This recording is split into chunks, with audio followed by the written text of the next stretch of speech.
إن هذه أمتكم أمة واحدة وأنا ربكم فاعبدون وما أرسلناك إلا رحمة للعالمين.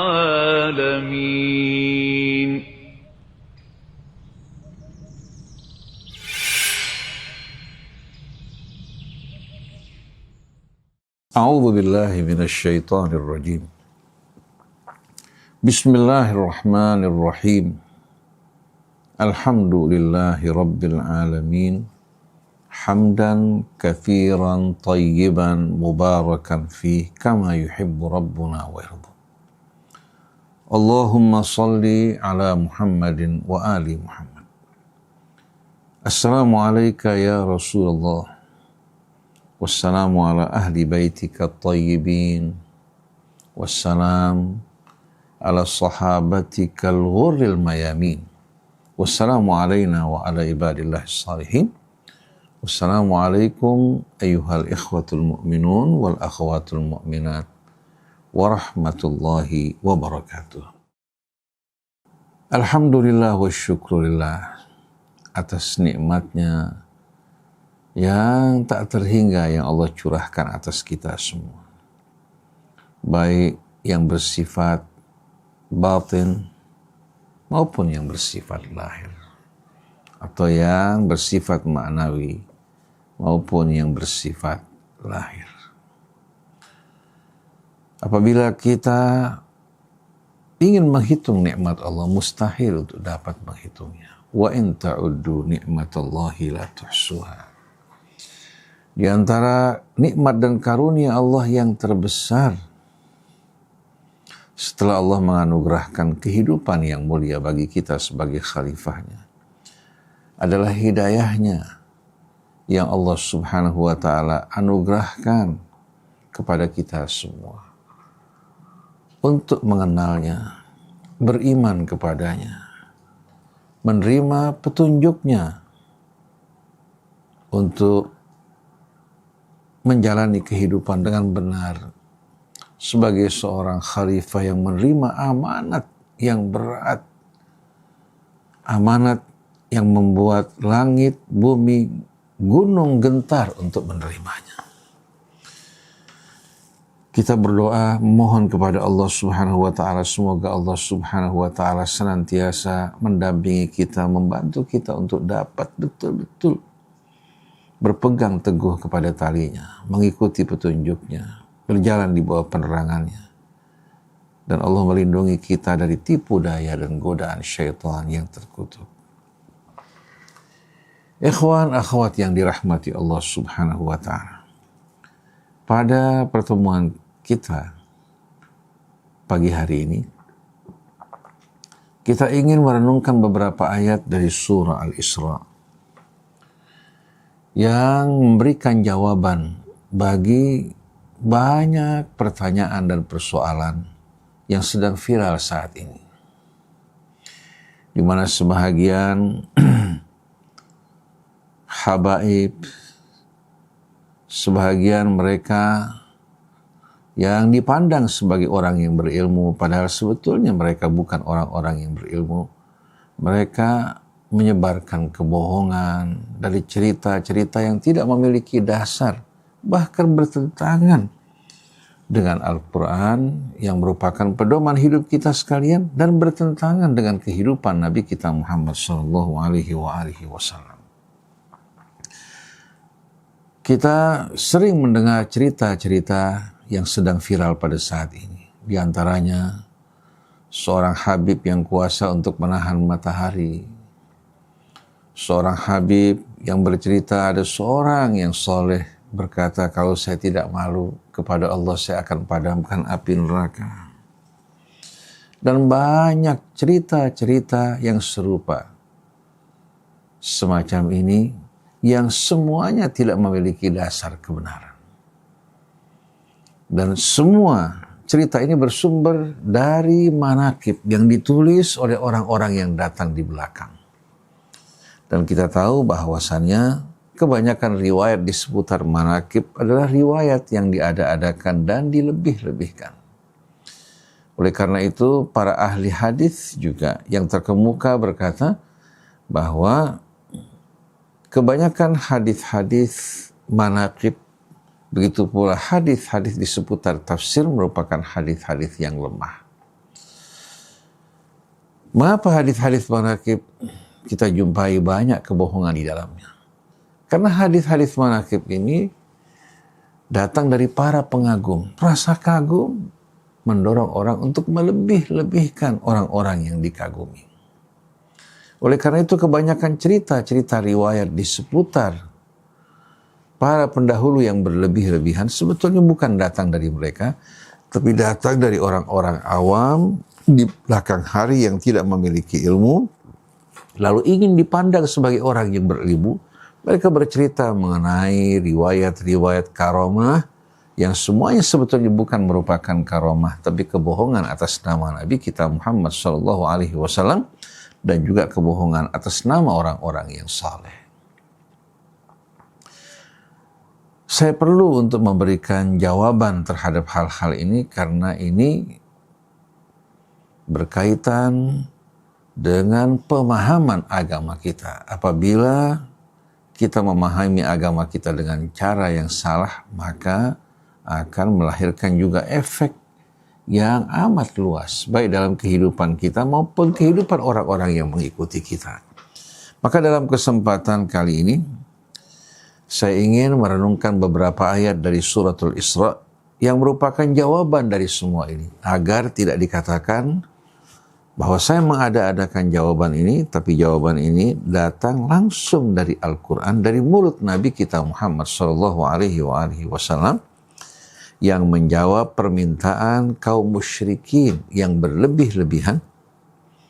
Lalu Allah mengajarkan beliau untuk menjawab mereka dengan jawaban yang hak.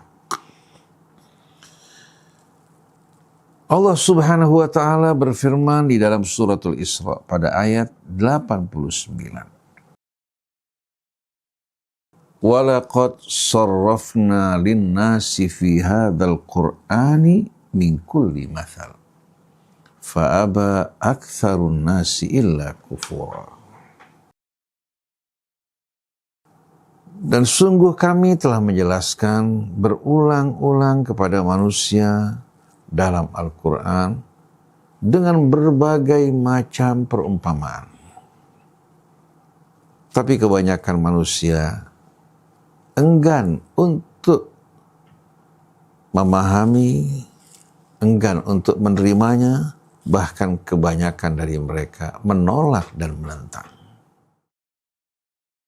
Allah Subhanahu wa taala dalam Al-Quran banyak memberikan perumpamaan yang bermacam-macam untuk membuat kita lebih jelas dalam memahami kebenaran. Karena salah satu tujuan dari perumpamaan menggambarkan hal-hal yang bersifat abstrak dan maknawi dalam gambaran yang konkret. Dan banyak perumpamaan dalam Al-Quran, baik dalam suratul Ankabut, dalam suratul Hajj, dalam suratul Zumar, yang semuanya memberikan penjelasan penerangan yang sejelas-jelasnya bagi mereka-mereka yang mencari kebenaran. Tapi bagi mereka yang menolak untuk menerima kebenaran, bagaimanapun jelasnya perumpamaan yang Allah berikan kepada mereka, mereka pasti akan menolak. Nah, pertama pada ayat 89 suratul Isra Allah menerangkan kepada kita. Menerangkan kepada mereka pencari kebenaran. Walaqad sarrafna lin-nasi fi hadzal Qur'an min kulli mathal. Sungguh kami telah menerangkan secara berulang kali dalam Al-Quran dari berbagai macam perumpamaan.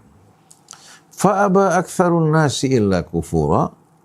Tapi ternyata kebanyakan manusia menolak untuk beriman, menerima kebenaran, bahkan mereka condong untuk memilih keingkaran, kekafiran. walaupun mereka tahu kebenaran. Sebagaimana Allah Subhanahu wa taala tegaskan, wajahadu biha wastaiqanatha anfusuhum dzulman wa 'ulwa. Mereka mengingkari ayat-ayat Allah walaupun hati mereka benar-benar meyakini kebenarannya. Kenapa? Dzulman wa 'ulwa. Karena terbiasa mereka melakukan kezaliman, juga terbiasa mereka terbawa oleh kesombongan dan keangkuhan. Mereka menolak untuk menerima kebenaran. Ini yang banyak terjadi di tengah-tengah kita semua. Bukan karena tidak jelasnya kebenaran, tapi disebabkan karena kezaliman dan kesombongan. Lalu selanjutnya, Allah menerangkan kepada kita permintaan orang-orang kafir terhadap Rasulullah SAW untuk membuktikan kebenaran dirinya sebagai seorang nabi dan rasul. Wa qalu lan nu'mina laka hatta tafjura lana minal ardi yanbu'a. Mereka berkata, sekali-kali kami tidak akan beriman kepadamu hingga engkau memancarkan mata air bagi kami di atas muka bumi ini. Au takuna laka jannatum min nakhilin wa inabin fatufajjiral anhara khilalaha tafjira. Atau engkau memiliki sebuah kebun kurma dan anggur, lalu engkau mengalirkan di celah-celahnya sungai yang mengalir dengan deras. Ini permintaan kedua. Mereka tidak akan beriman hingga Nabi memiliki sebuah kebun kurma, begitu pula kebun anggur. Kemudian di tengah-tengah kebun tersebut terdapat sungai yang mengalir dengan deras. Au tusqitas samaa alaina kisafan au ta'tiya billahi wal malaikati qabila. Atau engkau menjatuhkan langit berkeping-keping di atas kami, sebagaimana yang engkau katakan. Atau engkau mendatangkan para malaikat datang ke hadapan kami. Ini merupakan permintaan mereka yang ketiga. Au tusqitas samaa alaina kisafa, atau engkau menjatuhkan langit di atas kami berkeping-keping. Au ta'tiya billahi wal malaikati qabila, atau engkau menghadirkan malaikat, menghadirkan Allah Subhanahu wa taala ke hadapan kami. Ini permintaan yang betul-betul merupakan permintaan yang penuh dengan kesombongan. Au yakuna laka baitum min zukhrufin au tarqa fis sama walan nu'mina liruqiyika hatta tunazzila alaina kitaban naqra'u qul subhana rabbi hal kuntu illa basyarar rasulah. Di sini kita lihat mereka mengajukan permintaan yang lain. Au yakuna laka baitum min zukhrufin au tarqa fis sama, atau kamu memiliki sebuah rumah yang terbuat dari emas. Au tarqa fis sama, atau engkau naik ke langit. Walan nu'mina liruqiyika hatta tunazzila alaina kitaban naqra'u, dan sekali-kali kami tidak akan beriman kepadamu hingga engkau menurunkan sebuah kitab kepada kami yang kami baca. Kita lihat ini merupakan beberapa permintaan yang diajukan orang kafir terhadap Nabi kita Muhammad SAW. Lalu apa jawaban Nabi yang diajarkan Allah terhadap mereka? Qul subhana rabbi hal kuntu illa basyarar rasulah. Katakan wahai Rasulullah, maha suci Tuhanku, bukankah aku hanya sekedar seorang manusia yang diutus oleh Allah sebagai Rasul? Aku manusia biasa seperti kalian yang diutus oleh Allah Subhanahu wa ta'ala. Aku secara pribadi tidak mampu untuk memenuhi, menghadirkan permintaan kalian kecuali bila Allah kehendaki. Dan apa yang kalian minta sedikit pun tidak berhubungan dengan kebenaran yang aku sampaikan. Seharusnya mereka mendiskusikan kebenaran yang disampaikan Nabi kepada mereka. Apabila mereka menjumpai ada hal yang tidak benar, mereka menjawab. Dengan apa? Dengan kebenaran yang mereka anggap apa? Sebagai bantahan dari apa yang disampaikan Rasul. Ternyata mereka tidak mampu untuk menjawab dan menolak kebenaran Nabi kita Muhammad SAW dengan kekuatan logika yang selaras dengan kebenaran yang terdapat di alam raya ini. Kebenaran yang terdapat bahkan dalam diri kita. Lalu mereka mengajukan permintaan-permintaan yang aneh. Ternyata jawaban yang diajarkan Allah kepada nabinya menjawab mereka, Subhana Rabbi. Qul Subhana Rabbi, katakan maha suci Tuhanku, hal kuntu illa basyarar rasula. Bukankah aku ini hanya seorang manusia biasa yang diutus oleh Allah sebagai Rasulnya. Nah, kalau kita lihat permintaan-permintaan yang diajukan oleh orang-orang kafir kepada Rasul dibandingkan dengan kisah dan cerita manakib yang diceritakan oleh sebahagian habaib yang tidak berilmu, mereka menceritakan manakib ini untuk menunjukkan kebesaran mereka, padahal sebetulnya mereka merupakan orang-orang yang kosong melompong, tidak memiliki ilmu sama sekali. Kalau dibandingkan dengan apa yang mereka ceritakan, apa yang diminta orang-orang kafir jauh lebih rendah daripada apa yang mereka ceritakan. Bisa menahan matahari, memadamkan api neraka, atau bolak-balik setiap hari 70 kali berkunjung menuju Sidratil Muntaha. Ini kisah-kisah yang Rasulullah SAW sendiri tidak memilikinya. Lalu bagaimana orang-orang yang mereka ceritakan dari kisah-kisah keanehan yang diriwayatkan kepada orang-orang soleh dari para pendahulu yang merupakan cucu Nabi kita Muhammad SAW. Jadi kalau kita membaca Al-Quran, menjadikannya sebagai pedoman, pegangan, dan raca bagi kita, kita akan dengan jelas membedakan mana yang benar, mana yang bohong. Mana yang asli, mana yang palsu. Dan kita harus tahu bahwa Nabi kita Muhammad SAW, beliau adalah seorang Rasul yang menyampaikan risalah Allah. Dia menyampaikan dengan penuh amanat, tidak menambahkan sesuatu, tidak mengurangi sesuatu. Seluruh kehidupan Rasul adalah manifestasi dari Al-Quran. Hingga ketika Sayyidah Aisyah, Ummul Mukminin radhiyallahu anha, ditanya bagaimana akhlak Rasulullah, dijawab karena khuluquhul Quran, akhlaknya adalah Al-Quran. Oleh karena itu Al-Quran adalah Islam konseptual, sedangkan Nabi kita merupakan Islam aktual, karena beliau mengaktualisasikan Al-Quran dalam kehidupannya.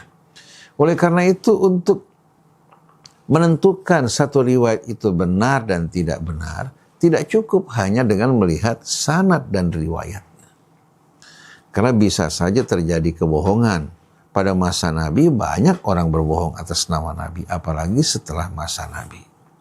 Dan kita tahu Al-Quran dikumpulkan pada masa Rasulullah SAW, tidak demikian hadis-hadis Nabi kita. Bahkan dalam Sahih Muslim, kita mendengarkan sebuah peringatan dari Nabi untuk tidak menulis hadis-hadis beliau.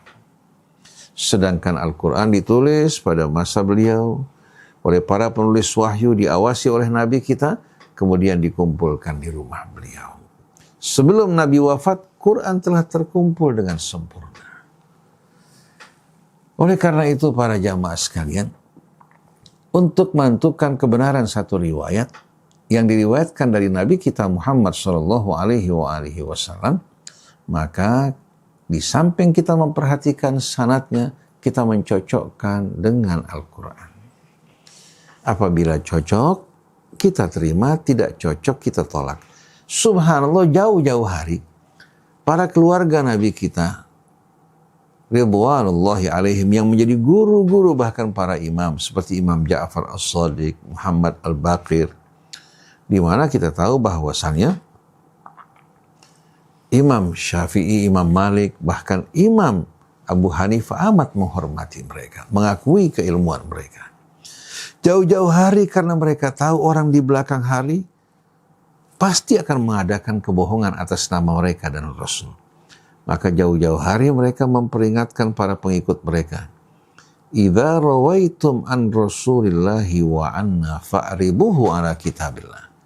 Apabila kalian meriwayatkan sesuatu dari Rasulullah atau dari kami, cocokkan dulu di hadapan kitab Allah. Fama wafaqahu fakhudhu, yang cocok dengan Quran, ambillah. Wa ma khalafahu fatruku, yang tidak cocok kalian buang. Lianna la naqulu ma yukhalifu kitab Allah, karena kami tidak mengucapkan sesuatu yang bertentangan dengan kitab Allah.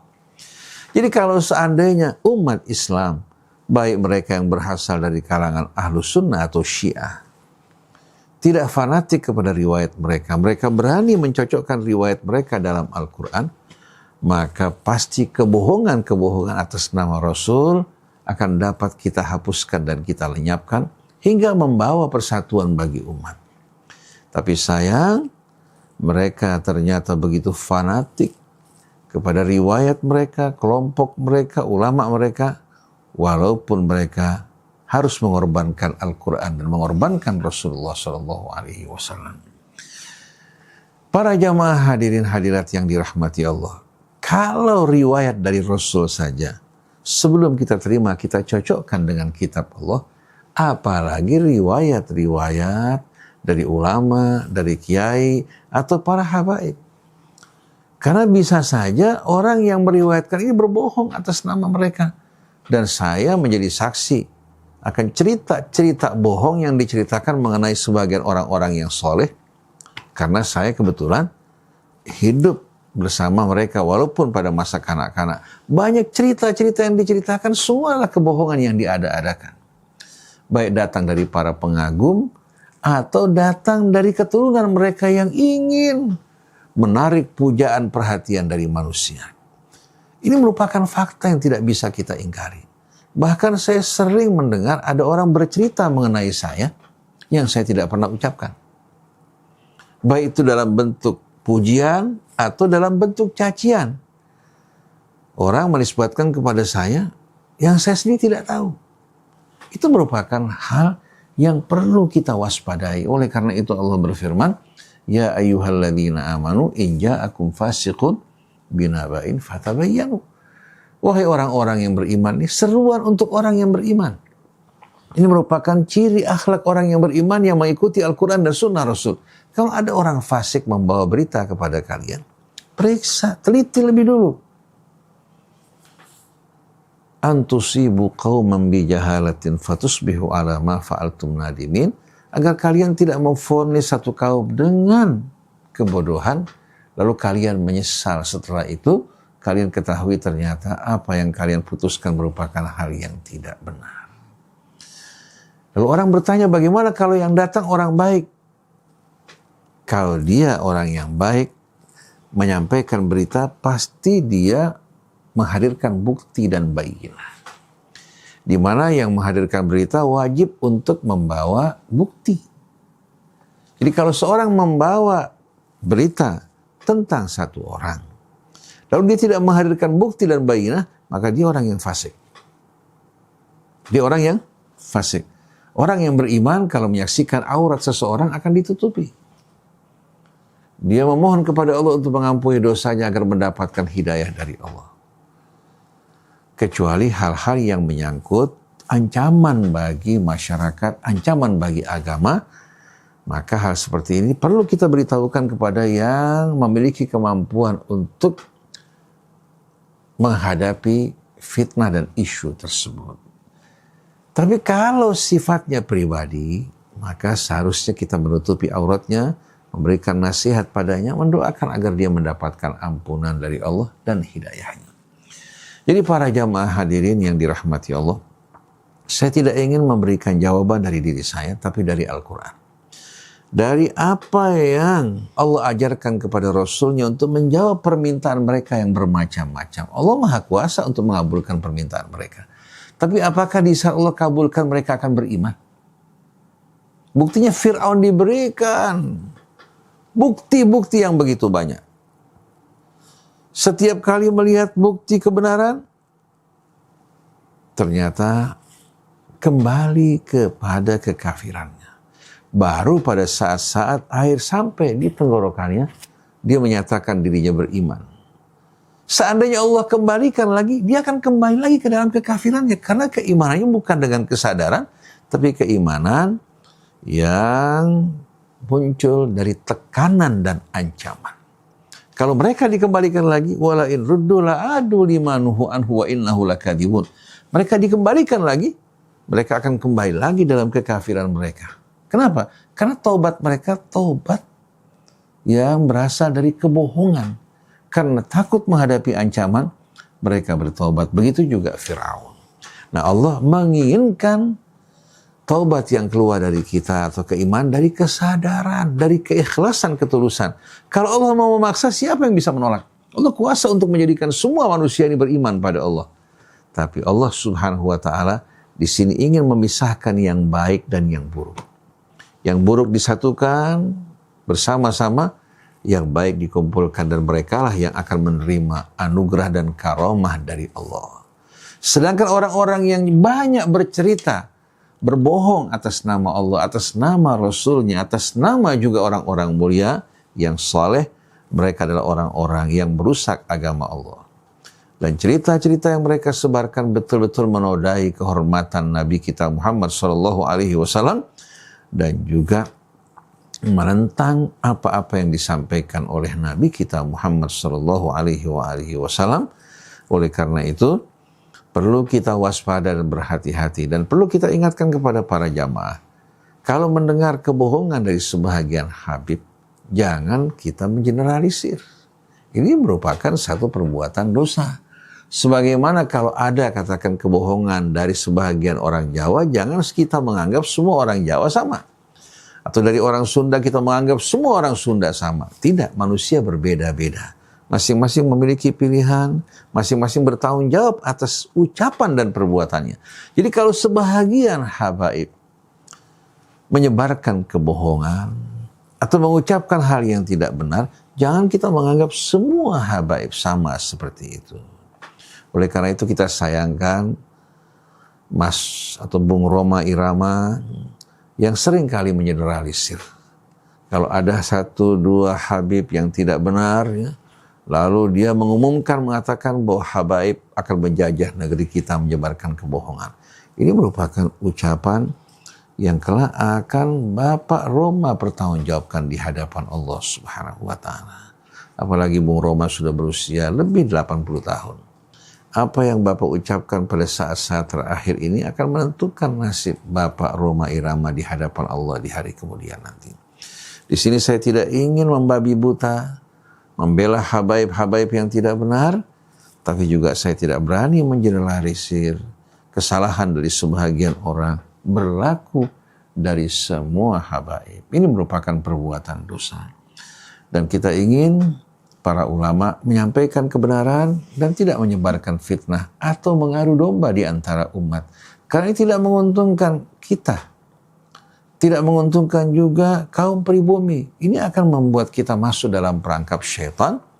Akhirnya kita bekerja untuk kepentingan orang lain. Mudah-mudahan Allah berikan hidayah kepada kita semua. Memberikan penerangan ke dalam hati kita untuk mencintai Allah, mencintai Rasulnya, dan kebenaran yang datang dari Allah dan Rasulnya. Dan kita juga mendidik keluarga kita, masyarakat kita, dengan kebenaran yang datang dari Allah dan Rasulnya. Mudah-mudahan Allah memberikan hidayah kepada para habaib kita yang muda, agar mereka belajar menuntut ilmu, merenungkan Al-Quran yang merupakan warisan yang diwariskan oleh kakek mereka. Dan jangan sekali-kali berbohong atas nama Allah dan Rasulnya. Nabi bersabda, man kadzaba alayya falyatabawa maq'adahu minan nar. Siapa yang berdusta atas namaku, silahkan siapkan tempatnya dalam adab api neraka. Dan Nabi mengingatkan, al-kadhibu alayya laisa kal-kadhibi ala ghairi. Berdusta atas namaku tidak sama seperti dusta atas nama orang lain. Karena berdusta atas nama Rasul berarti kita ikut menambahkan atau menyebarkan kebohongan di seputar risalah Nabi kita Muhammad SAW. Maka perlu kita ingatkan bahwa habaib juga manusia. Ada yang baik dari mereka, ada juga yang buruk. Ada yang beriman, ada juga yang kafir. Tidak ada jaminan. Kalau mereka cucu Rasulullah, pasti mereka akan beriman. Paman Rasul Abu Lahab, seorang yang kafir. Dan kita temukan ada sebahagian habaib bahkan yang mendirikan diskotik, mendirikan bar. Ini bukan berarti mereka maksum dari kesalahan. Tidak ada jaminan. Oleh karena itu Rasul mengumumkan dengan tegas memberikan satu perumpamaan. Walaupun ini merupakan hal yang menyangkut kehormatan putrinya untuk menjelaskan bagaimana hukum Allah berlaku sama. Lau anna Fatimah binta Muhammadin saraqat laqata'tu yadaha. Seandainya putriku Fatimah mencuri, aku tak akan ragu-ragu untuk memotong tangannya. Ini merupakan wanita suci yang tidak pernah melakukan perbuatan-perbuatan yang tidak benar. Rasul jadikan perumpamaan untuk menegaskan bahwa hukum Allah berlaku sama. Bagaikan air walaupun dalamnya berbeda, permukaannya sama. Oleh karena itu bila Habib berbuat salah, Habib melakukan tindakan kriminal, hukum dijatuhkan atas dirinya sebagaimana dijatuhkan pada orang lain. Tapi jangan perbuatan satu dua orang kita generalisir terhadap mereka-mereka yang tidak berbuat dosa. Ini merupakan satu kejahatan yang kelak akan dipertanggungjawabkan oleh pelaku perbuatan semacam ini di hadapan Allah Subhanahu wa taala. Maka mari bersama-sama kita melakukan perbaikan agar kita mendapatkan rahmat dan petunjuk dari Allah. Subhanakallahumma wa bihamdik asyhadu an la ilaha illa anta astaghfiruka wa atubu ilaik wal afu minkum wassalamu alaikum warahmatullahi wabarakatuh. Inna hadhihi ummatukum ummatan wahidatan wa ana rabbukum fa'budun. وَمَا أَرْسَلْنَاكَ إِلَّا رَحْمَةً لِلْعَالَمِينَ